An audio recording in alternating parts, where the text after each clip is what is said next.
What's up mga Lodi? Dadayuhin nga po ng inyong ate Nancy ang mga pabango dito sa Mongkok. Ang daming choices, halos yata lahat ng brand ay nandyan na sa shop na yan. Para po sa mga mahilig sa pabango, tara! Samahan ko kayo from Exit B2 ng Mongkok MTR Station. Paglabas natin, kakanan tayo para tumawid. Lakad lang po at kakanan tayo dyan sa gilid. Malalampasan nga po natin ang Cafe de Coral. Lakad pa po at malalampasan naman natin ang Kung Fu Tea, ang favorite milk tea namin ni ate. At dito nga mga Lodi, sa ating kaliwa ang Argyle Center. Welcome! Siyempre papasok tayo dyan. Diretso lang po. At kakanan naman tayo dyan. Lakad lang mga Lodi. Dito nga po sa place na to ay napakaraming mga bilihin, mga damit, mga abubot, kung ano-ano. Akyat muna tayo ng first floor. Marami nga ring shop na mga damit dito at mga mura din po yung iba. Abay, pihadong bubusugin na naman ang inyong mga mata.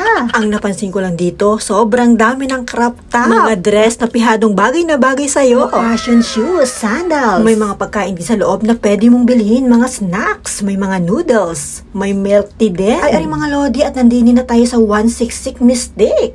O diba, sandamukal na mga pabango. Puro branded. Pasimple ko nga po palang tinanong si kuya kung original ba talaga yung mga yan. Ang sabi niya, yes, 100% pure. Original. Pwede nga po pala kayong bumili dyan ng 10 ml, 5 ml, at 2 ml. Dako naman po tayo sa second floor, sa S68. Yan yung shop nila, Neighbor Lattice. Yung mga pabango dyan, branded din. May 10 ml, 15 ml, 60 Hong Kong dollar to 95 Hong Kong dollar ang price dyan. So yun mga Lodi, pasyal din po kayo dito pag may time. At ang inyong kung yan ay maglilibot pa. Thank you so much!